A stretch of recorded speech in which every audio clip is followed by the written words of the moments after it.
To kai tsaye masu kallon mu da sauraron mu a wannan tasha ta Kalas Hausa TV da ke babban birnin tarayyar Abuja.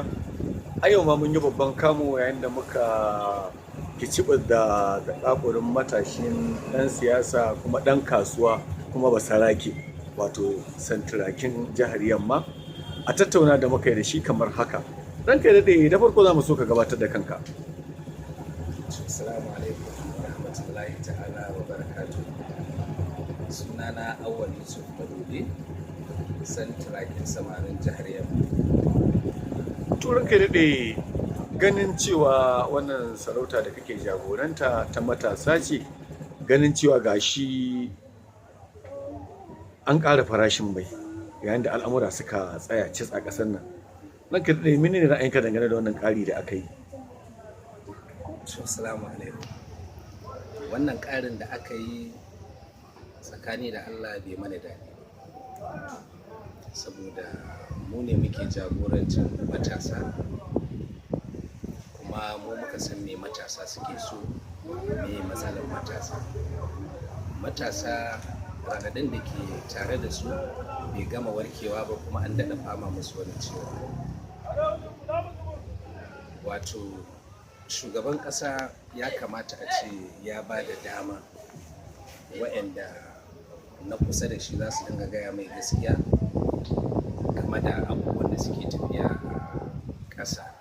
Matasa da magidanta da masana'anta waɗanda suke su ne jigon tafiya, kuma mu matasa suna kawo mana kuka ko ta ina game da wannan gwamnatin. A tunanin mu da matasa da jagororinmu wanda suka ba mu ragama, a tunanin wannan gwamnati zuwanta zai zama mana alheri, za ta mana maganin wani abin da ya daɗe yana damun especially akan man fetur. To yanzu dai shawarar da mu da za mu ba gwamnati ta yi ƙoƙari akan matsalar man fetur ta san yadda za ta yi, saboda yanzu kaga ana ta tunanin yin wani sabon zanga-zanga. To zanga-zangar dai da aka yi wacce ta wuce gaskiya bata haifar da ɗa mai ido, saboda wa'yansu sun shiga rigar mutanen kirki, sun tada zaune tsaye, sun tada abubuwa, sun yi sace-sace, sun yi abubuwa dai wanda bai dace ba.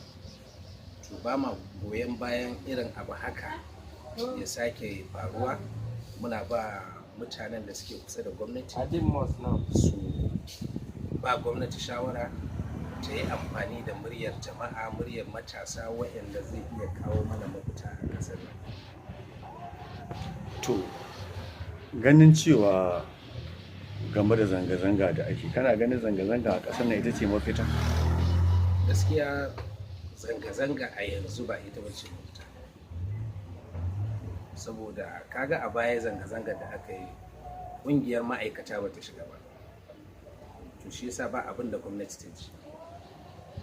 To wannan karan su ƙungiyar ma'aikata su ne suka fara tasowa cewa idan gwamnati bata maida wannan farashin ba za su kira zanga-zanga. To yanzu ba tabbas in suka kira zanga-zangan matasa za su fito, tunda su ma wancan lokacin ba su fito, ba su taimaki matasa an yi tare ba. Kaga yanzu ba lalle ba ne matasa su fito a tafi tare.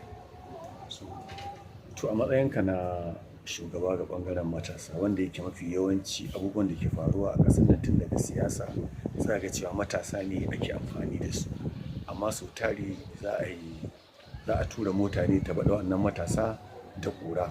Menene fatanka tsakanin gwamnatocin jihohi da na tarayya wajen taimaka wa wannan matasa, wanda hakan zai iya magance sace-sace